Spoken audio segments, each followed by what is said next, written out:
I'm finally Mexican now. Check this out. Mexican passport. After all these years of getting my paperwork done and figuring out how to apply, and to everyone who kept saying, oh, you're not even Mexican, well, here it is. Look, and no, this isn't a green screen, it's not some TikTok effect, it's real. This is the Sumidero Canyon, and it's one of the many tourist attractions in Chiapas.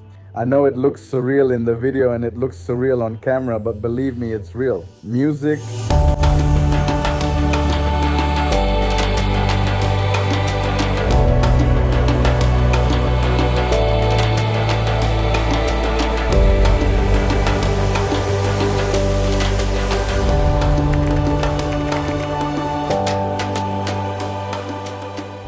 just like me, I already have my Mexican passport with Canadian citizenship.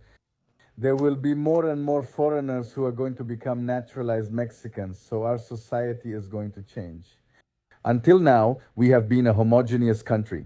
That means that 99.9% of the people in Mexico are ethnically Mexican, but Mexico is not an ethnicity.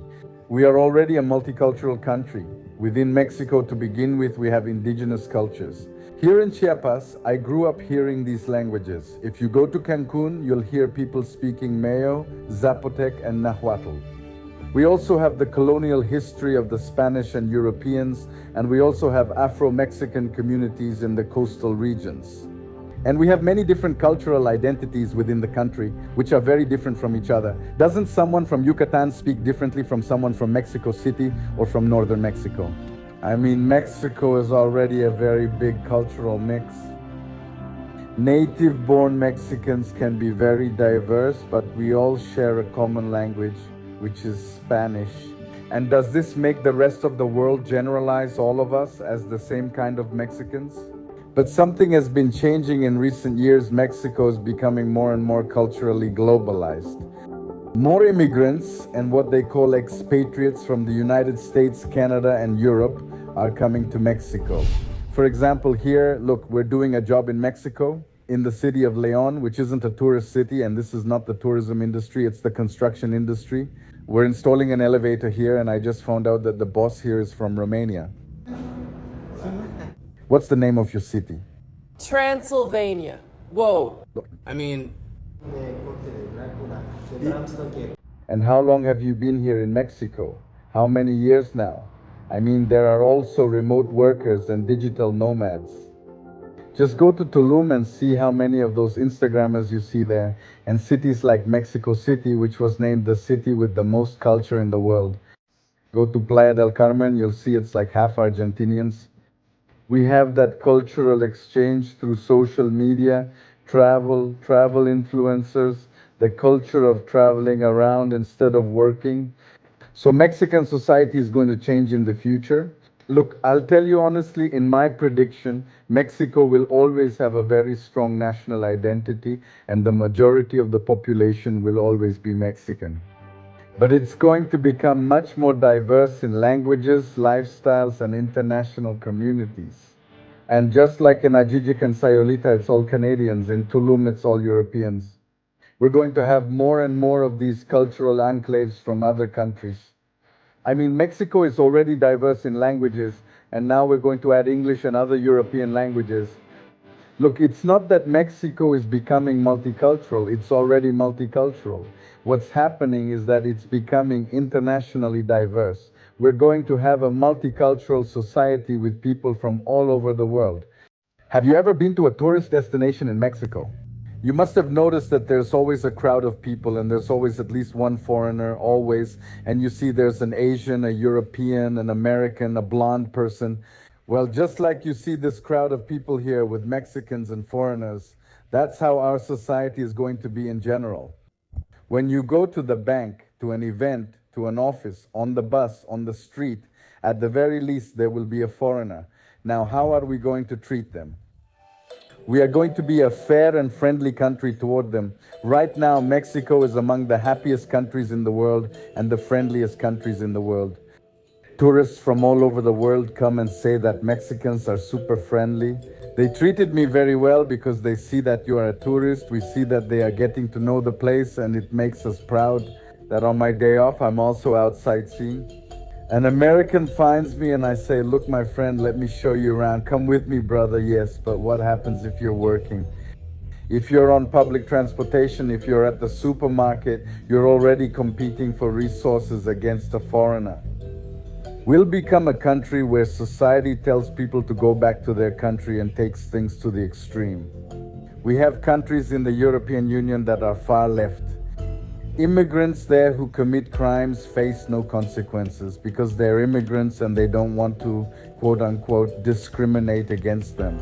If an immigrant goes there and commits a crime, assaults a girl, harasses a young lady, there are no consequences because it's considered religious intolerance, quote unquote. Is that far left? Is Mexico going to become one of those countries? I don't think so. But then will we be one of the far right? As soon as they see you don't speak the local language natively, they kick you out or look down on you. Where immigrants can't rent a property, cash a check, rent a car, have a driver's license, and their children born there will never be citizens like in Japan. Or will we be like the United States, which combines both? We have senators making laws that specifically discriminate against people who are not of white European origin. And on the other hand, we also have people who have been very benevolent toward immigrants and accept that they depend on them. Which one of the two are we going to be? It's a question that keeps me up at night. As Mexico has more and more foreigners living in it, what kind of country are we going to be toward immigrants? Are we going to be a society of go back where you came from, or a society of welcome to my country, let me help you settle in? Which one of the two? There are 1.5 million gringos living in Mexico, and that number will only grow. We're set to become one of the world's top tourist destinations, with many visitors choosing to stay here. So we're going to see Haitians, Africans, Europeans, people from everywhere, but let's look at more details. Let's see. The total number of foreigners living in Mexico is about 1,200,000 people who were born in another country. That's about 1% of our population. It's very low. Let's visualize it with a graph. It has more than 30 million people in total, so foreigners are a very small minority, just 1,200,000. Now, of these foreigners, the vast majority come from the United States. They're the largest group. Just like in the United States, where most immigrants are Mexican, here most are gringos. Next come people from Central America, Colombia, Venezuela, and Guatemala, and there are also some Europeans. Of those, most are from Spain because of the language, which is easy to see. But there are also many retirees, digital nomads, students, and workers, and this is the number that is increasing now. Some estimates, some data tell us that the number is a little higher, about 1.5 million people. This is because many tourists who come stay longer than they were supposed to, and Mexico also has undocumented people. But now, let's keep looking at the numbers. Mexico receives more or less between 35 and 45 million international tourists per year.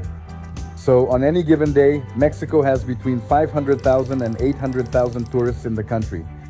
So let's put it all together. Imagine it's a normal day. In Mexico, we have 130 million Mexicans, we have 1 million foreign residents, and we have 800,000 tourists. I visualize everything here.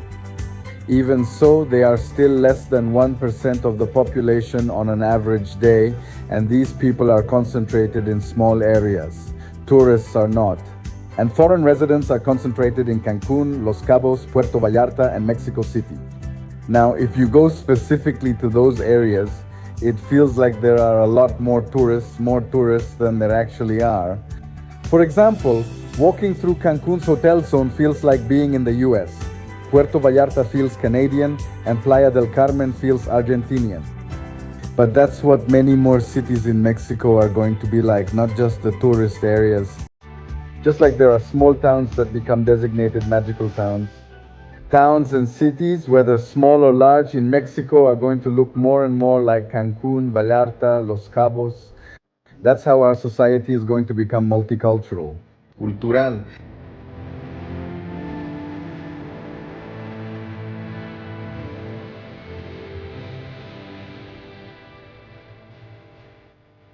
Now, how many people obtain Mexican citizenship per year? And again, let's look at the numbers.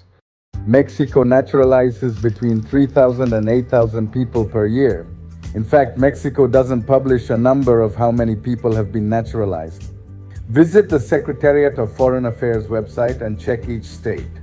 And here's a very important distinction. There's a difference between those who become naturalized and the children of Mexicans who were born in other countries. The number of naturalizations is between 3,000 and 8,000 per year. It's very low, but that's just naturalizations. Now, Mexicans by parentage who were born elsewhere, Chicanos, Pochos, whatever you call them, Chicanos, this number is much higher.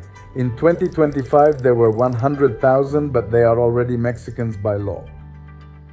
I remember the last time I tried to get it, I had to bring my printed birth certificate. For the club, you had to go to some office somewhere, and for your INE, you had to go somewhere else. But now it's so modernized that it's all digital. From my phone, you can do everything, including making appointments. Through WhatsApp, they scheduled my appointment and let you pick which state to visit. This video isn't sponsored by the Mexican government. I'm not saying the government is perfect, that everything runs efficiently, or that we're Switzerland or a first world country. I'm just telling you that since the last time I tried to get any Mexican document, the system has improved a lot. It's become much more modern. I want to give recognition because I often criticize the government, but I don't want to be unfair. I also want to acknowledge the good things. So, applause to the authorities at the Foreign Ministry. It was very easy to get my passport the same day with my appointment through WhatsApp. All right, that's it. In conclusion, Mexico is still not a global destination for citizenship for immigrants who want to become naturalized Mexicans. So far, it's a destination for tourists and people who want to hang out here temporarily. But this is going to change slowly but surely. Mexico is going to become a multicultural country. And that's when we'll see if everything we've been demanding from the United States, we're actually going to live up to it ourselves. That's when we'll see if Mexicans practice what they preach. For 2 decades, we've been demanding that the United States treat our Mexican brothers living there well. And we get offended by every video we see of a racial attack against a fellow countryman. Well, the tables are going to turn and the opportunity is going to come to us. And we'll see if there are videos circulating on the internet of how an arrogant or racist Mexican treats an immigrant in Mexico. Only time will tell. See you next time.